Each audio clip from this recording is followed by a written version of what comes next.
क्या आप जानते हैं कि गणेश जी के विवाह का रहस्य हमारे शास्त्रों में अलग-अलग ढंग से वर्णित है और हर कथा अपने आप में अत्यंत रोचक है?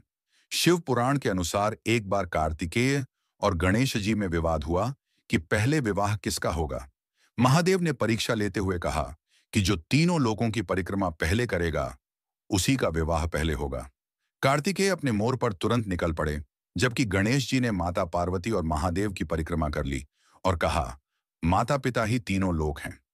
इस बुद्धि और भक्ति से प्रसन्न होकर माता पार्वती ने रिद्धि और सिद्धि से गणेश जी का विवाह कराया। गणेश पुराण और मुद्गल पुराण में उल्लेख है कि रिद्धि समृद्धि की देवी हैं और सिद्धि सभी सिद्धियों की अधिष्ठात्री। विवाह के बाद गणेश जी को दो पुत्र क्षेम और लाभ प्राप्त हुए। यही कारण है कि आज भी लोग श्री गणेश के साथ शुभ लाभ का नाम लेते हैं। लेकिन सभी परंपराएं इस कथा से सहमत नहीं हैं। स्कंद पुराण और दक्षिण भारत की कई मान्यताओं के अनुसार गणेश जी अविवाहित और ब्रह्मचारी हैं।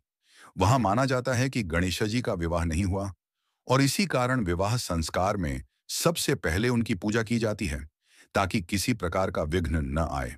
एक और अद्भुत कथा ब्रह्मवैवर्त पुराण में आती है। इसमें कहा गया है कि गणेश जी का विवाह करने के लिए एक बार देवताओं ने स्वयं ब्रह्मा जी से प्रार्थना की, क्योंकि बिना गणपति विवाह किए अन्य देवताओं के विवाह संपन्न नहीं हो रहे थे। तब ब्रह्मा जी ने रिद्धि और सिद्धि को गणेश जी के साथ परिणय सूत्र में बांध दिया। कुछ लोक कथाओं में यह भी कहा जाता है कि गणेश जी ने चंद्रमा को शाप दिया था और जब देवताओं ने इस शाप से मुक्ति मांगी तो उसी समय उनका विवाह रिद्धि सिद्धि के साथ हुआ।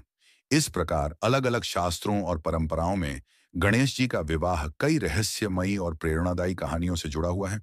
चाहे वे रिद्धि सिद्धि के पति हों या ब्रह्मचारी, हर कथा उनकी महानता को और भी बढ़ा देती है।